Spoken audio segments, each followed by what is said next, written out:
Episode 5, Creating a Brand. Welcome to the Be Your Own Boss podcast, the young entrepreneur's guide to starting a business. Whether you're thinking about business for the first time or you have an idea that you want to develop, then this is the podcast for you. I'm Mari and I'll be guiding you through this 15-part series that will keep you on track and help you think through the challenges that come with starting a business. Part of the Welsh Government's Business Wales service, Big Ideas Wales raises aspirations and supports young entrepreneurs' ambitions for business. Part funded by the European Regional Development Fund, Big Ideas Wales supports young people through online resources, business skills workshops, and one-to-one sessions with an advisor to help your ideas become a reality. To get in touch with us, you can like and follow us on Facebook, Twitter, and Instagram. Message us and one of the team will get back to you. Call us via the helpline on 03000 60 3000, live chat on the Business Wales website, or you can email us bigideas@gov.wales. Welcome back to episode 5 of the Be Your Own Boss podcast, focused on creating a brand. Before we begin, let's recap on episode 4, where we discussed the importance of researching your market, identifying, listening, and catering to your customers' needs throughout your business lifecycle. We all know that first impressions count, and it's the same with a business. Every business, no matter how small, needs its own brand identity. You need to stand out in a crowd. You might be wondering what a brand actually is. It's more than just your name and logo. It's the character of your business and how you control the way your business is perceived. If you don't work on your brand, you risk leaving your image and reputation to chance. The right branding can help you raise awareness, attract customers, build loyalty, and encourage word-of-mouth recommendation. Your brand has to appeal to the audience you're targeting and must convey your unique selling points, USPs. It can help you stand out from the crowd and become a well-known name in your local area and sector. It makes you recognisable. Once you've devised your brand identity, it's up to you to make sure your business lives up to its brand promise. But don't put one in place and forget about it. In coming up with a name for your business, have you thought about how important it is? Choosing a name can be fun, but there are some things that you really need to consider here.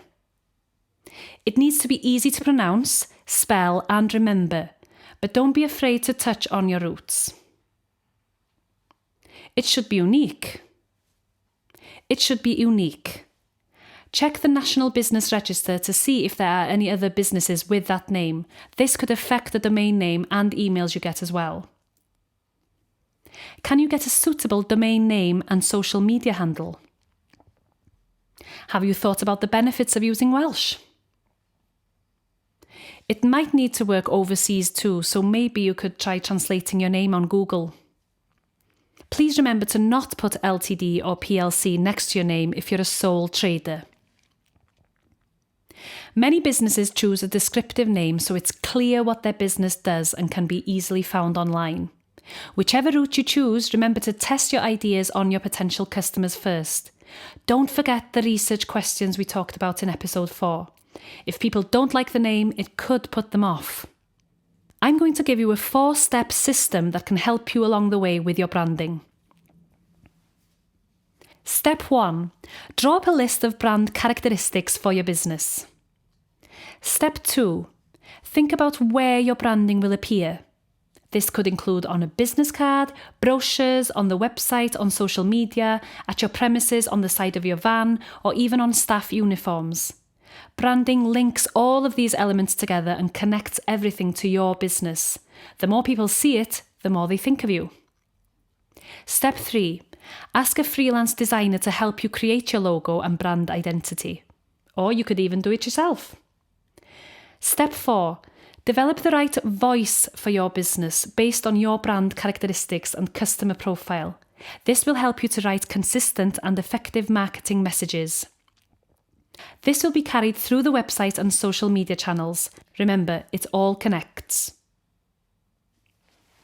I had the chance to sit down with Sioned Owens from Tanya Whitebits Ltd to discuss brand identity. Hiya, Sioned. Hello. Hello. Thanks for making the time to chat with us. You're welcome. First of all, tell us a bit about yourself and the business. So I'm Sioned and I live on the Llyn Peninsula, just outside Pwllheli. I've always lived in that area and I've developed the first Welsh fake tan company and it's called Tanya White Bits. I love the name. Thank you. How did it all begin then? I was working full-time in sports development and my job was funded by the National Assembly. Unfortunately, we were told that maybe the funding would stop. As it happened, it didn't actually. But at the time, my contract went from a 4-year contract to a 2-year contract to an annual contract. So I had to think about where my income would come from if the contract came to an end. And obviously living where I live, quite a rural area, I've got limited qualifications. I haven't got a degree. I haven't got a teaching qualification. So I started to think about developing my own side hustle just so that I had something to fall back on. And did you know straight away it was going to be something in the beauty industry, or? Yeah, I think because I think health and beauty and well-being come hand in hand. So because I was in sports development in my full-time job, I'd always been interested in the beauty industry. And I recognised locally there was nobody offering mobile spray tanning. So there was a gap in the market there. So initially the idea was to start a business as a service, not an actual brand. So it came from doing a mobile tanning service, attending the course and just offering the service locally in my area. And I just called the service Tanya White Bits because it was a personal catchphrase that I used to say. And I love puns as well. And it's a catchy name. And my own name is a little bit boring. So I just wanted something quite fun and memorable. Are you surprised now to see how the business has grown? Yes, I'm still pinching myself because I wasn't very academically strong in school. I was never top of the class. I wasn't the worst either, but I was just middle of the road. And when you're in the middle, it's sort of a nowhere land, really. So I think I left school feeling a little bit of a failure. So, yeah, I am still pinching myself that my product is out there and people are buying it. And when did the product come to life? Because you said it was a service going around giving people spray tans. When did you think, I want to actually develop a product here as well? Yeah, so that idea sort of evolved. So it wasn't a master plan from day one. It was after I attended the course and was using other brands and products and realising I didn't like some of them were orange, some of them were sticky. And just started thinking if I developed my own product, how I would have that product different. I wanted it to be vegan friendly, cruelty free, paraben free, alcohol free, so it doesn't dry the skin. And just started thinking what sort of ingredients I would want in my own branded product. So you were a massive part of the process of developing this product? Yes. So obviously I haven't got a degree in chemistry, so I had to find a chemist that could help me come up with a formula to put it through the cosmetics regulation and to have everything that I wanted in the ingredients or didn't want in the ingredients. So I didn't realise how much of a task it was when I started out, but I'm here now and the brand was born. And it's a massive success as well. It is now, but it's been an uphill struggle in the beginning. What would you say then were the biggest challenges or hurdles? I would say because nobody'd heard of the brand, it was an unknown brand, and approaching shops and customers in the beginning, asking them, do you want to try Tanya White Bits? And they would go, I've never heard of that. And I'd say, well, and I'd tell them all the good things about the brand, and they would say, no thanks.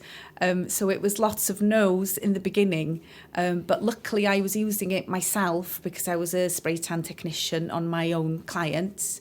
So I did start to build up testimonials, before and after pictures, and then slowly shops did buy into it, and it started growing very slowly in the beginning. And then suddenly it's just gone, it's gone quite a big company now. So what advice would you give then to someone thinking of starting their own business, thinking back to those early days? So early days, I would say I'd always had an interest in the beauty industry.